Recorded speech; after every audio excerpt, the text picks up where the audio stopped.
Welcome to another deep dive. We're tackling some really intriguing stuff today.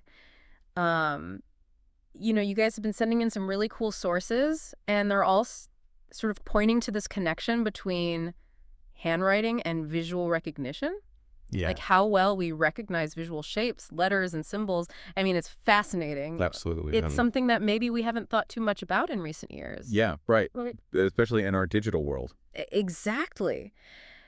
But there's a lot to unpack here, and I think That's lots we're going to good. find some really interesting stuff. So to really dig into this, we've got an expert on this topic. Welcome to the show. Thanks for having me. I'm excited to dive in. Yeah, this is going to be cool. I think this is going to be a really cool one. So the real driver for our focus today is this meta-analysis. It's called From Hand to Eye, a meta-analysis of the benefit from handwriting training in visual graph recognition. Yeah, big title. Yeah, big title. But what makes it really cool is the scale of this thing. They looked at 50 different experiments, Whoa. over 1,500 participants. So this is a pretty, It's a huge. yeah, this is a really significant study. So that's why we're focusing on it today. So our mission as we go through this is to really understand what this meta-analysis reveals about how learning to form these visual symbols with our hands impacts how we actually see them and recognize them. Right. Visual graph recognition. That's kind of a jargony term. It is. But really just think about it as our brain's ability to see and make sense of abstract visual forms, the shapes that represent letters, numbers, and other meaningful symbols. And perhaps most importantly for you listening to this, we want to understand why this is still relevant, Yeah, especially today in our world. exactly. Right. Yeah, because we don't write as much anymore. We don't. But this study suggests that it's still really important. Yeah. Right. So, okay. Right off the bat, the meta-analysis gives us a pretty noteworthy initial finding. They observe this moderate to large and significant benefit of handwriting training on visual graph recognition. And so that already starts to kind of pique some curiosity about how our hands and our eyes work together when we learn. Right. So, And it's interesting because, we often think about those things separately, but yeah. they're very much interconnected. Yeah. Okay, so let's dive into this core finding a little bit deeper. So they give us a number, Okay. a Hedges G of 0.58. All right. Now, for the listeners who aren't fluent in statistics like myself, Right. what does that 0.58 really tell us? So in the world of meta-analysis, Yeah. that is a real and measurable advantage. It's not just some tiny effect. Okay. 0.58 is actually leaning towards the stronger side. Got it. So that means across all these studies, they consistently found that handwriting training leads to better visual recognition Then other things. than other things, Okay. whatever they were doing. Oh, yeah. So that's pretty compelling, and it makes you wonder, right? In a world where so much of our communication happens through typing, why would this link between our physical act of writing and our ability to recognize letters still be so important? And the study authors themselves suggest that it remains really important for literacy instruction.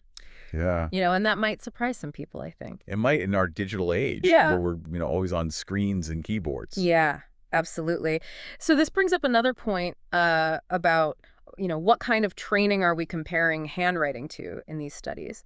So the meta-analysis actually digs into this, and it looks like the type of control training that they used had a really big impact on Yeah. the strength of that handwriting benefit. So it wasn't just comparing it to anything. Right. It really depended on what they were comparing it to. Exactly. So the study found that the benefit of handwriting was way more pronounced when compared to what they called motor control training. And they had a G value for that one, too. It was a 0.78. So what kind of activities would fit into that motor control training? So that would be things like Yeah. drawing shapes that aren't letters Okay. or doing other hand movements that aren't specifically focused on forming. Like recognizable symbols? Yeah, recognizable symbols. So just using your hand in a different way, Got it. but not writing. Okay. Right. So the fact that handwriting showed a bigger advantage when compared to that kind of training suggests that it's not just about like general hand coordination getting better. Right. There's something special about the act of creating those visual graphs Yeah. with your hand that seems to make a difference. Yeah. And there's this interesting, Yeah. I think, theory in cognitive science called the embodied cognition theory. Mm-hmm. And this kind of supports it, Oh, interesting. So, which basically says that uh-uh. our minds are not separate from our bodies Okay. and that the way we move and interact with the world actually shapes how we think. I like that. Yeah. So this idea that handwriting is not just... It makes intuitive sense to me. It does, right. Yeah. That it's not just about making your hand more skilled. But there's something about that specific action Right. that's connected to. That's firing the neurons Yeah, exactly. in the right way. Yeah. Okay. That's cool.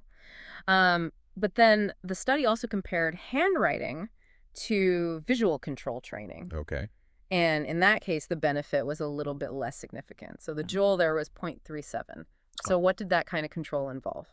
So for visual control, they had people doing things like Yeah. matching shapes Yeah. visually Okay. or telling the difference between Like just looking at them? just looking. Exactly. No writing. Okay. So just purely visual tasks. Got it. And what they found was that handwriting still helped, Yeah. but not as much as when it was compared to motor control. Right. So what does all this suggest to you? I mean, it sounds like it's more than just the physical act of moving your hand, but it's also something like deeply connected to how our visual system is actually processing these forms. Yeah, it's like there's this interplay between the motor and the visual. Yeah. That's really important. If it was just about motor skills getting better, then we would expect to see a similar benefit, whether it was compared to motor control or visual control. Right. But the fact that there's this difference, Yeah, that it was stronger. yeah, suggests that there's something else going on. Yeah, it's that connection, right? Yeah. Yeah. It's like the act of creating is somehow Yeah. forging a stronger visual link I like that. in our minds. Yeah, I buy it. Okay. So another really interesting thing that the study looked at was the role of phonological training. Now, for the listeners who might not be familiar with that term, that's basically the process of like linking sounds to written symbols. Right, right. So like learning. Knowing that the letter A makes the ah sound. Exactly. So how did including or excluding that phonological training during the handwriting practice Yeah. influence how well they did? So this was really interesting. They found that the benefit of handwriting on visual graph recognition was actually stronger when they didn't include phonological training. Oh, wow. So when people were just focusing on the shapes Really? and not on the sounds, they actually got better at recognizing those shapes later on. That's so counterintuitive. Like, I would think. You would think so, right? Yeah, you'd think that, like, okay, I'm writing the letter A and I'm saying, ah. Yeah. So that's like a double whammy, you know? It seems like it would reinforce it, Yeah. but it didn't. But it didn't. But it didn't. It was actually the opposite. Okay. So what are some possible explanations for that?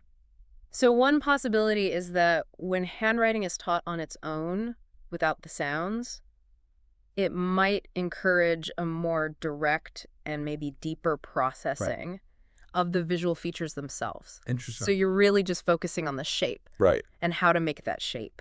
And so in a way, And that might lead to a more robust kind of visual memory. it's almost like that, that focus Yep. just on that shape. It's just on the shape. Without the sound kind of allows you to Right. really like Ingrain it more. ingrain it more. Yeah, I like that. So So it's like less is more in this case. yeah, less is more. It's very zen. Yeah. I like it.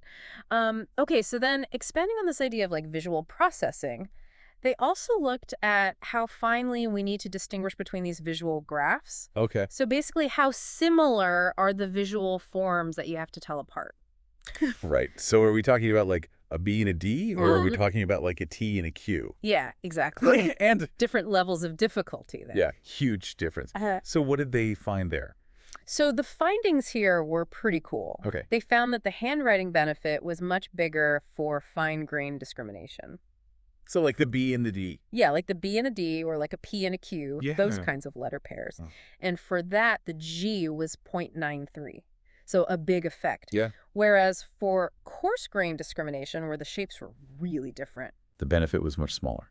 Only 0.19. Wow. So it seems like handwriting practice is really good at helping us see those. Yeah, the subtle differences. The subtle differences. Yeah. And I mean, that makes sense when you think about reading right. Yeah. Because Those little tiny differences between letters make a huge difference. huge difference. Yeah. Right. If you misread a B for a D, Yeah. that changes the whole word. The whole word, yeah.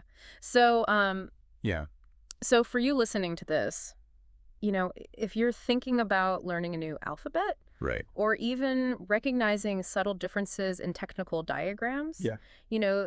this research suggests that actually practicing writing those intricate shapes Right. might help you more than just looking at them. It's like building that muscle memory, Yeah. but also that visual memory. Visual memory, yeah. That's super cool. Okay. Okay, so taking all this into consideration, the study authors seem to lean towards what they call symbolic accounts. So let's unpack that term a little bit. What does a symbolic account suggest about how handwriting leads to better visual recognition?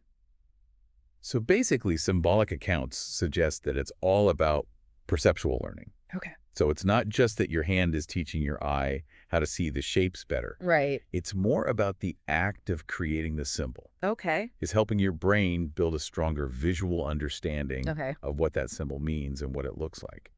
So it's about how our brains become better at seeing and interpreting visual information through the act of producing those symbols. Through producing. So it's less about the motor skill and more about how that motor skill is impacting our visual perception. Yeah.